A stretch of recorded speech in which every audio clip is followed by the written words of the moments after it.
来，乡亲啊，继续来看，这是农委会责任检团的新改革。讲打来，这个批发市场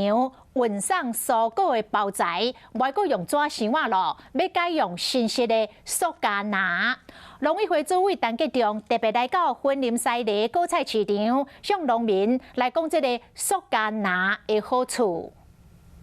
透过干部来向乡亲报告，一般农民在采收果子，定定拢会用纸箱来载，不过拄到落雨，箱就拢会凹起，真无便利。所以农委会10月份就来宣告，要来启用这种新型的塑胶囊，来减少农民负担。农民使用折叠篮补助10块，让他每一个折叠篮的价格来比原来现在的纸箱的成本更低。这种塑胶囊跟过去纸箱无共款的是，伊会当凹起来，而且会当用真侪摆。对农民来讲， 免阁加开钱买纸箱啊，省真侪成本。有更多的农民知道这个讯息，然后大家可以快速的来加入，我们会更有力道的来推动，然后也可以减轻更多农民相关的这些负担。希望借这场说明会，会当让农民知影相关政策，除了省这个开销，若拄到落雨天，在采收果子嘛较袂漚起。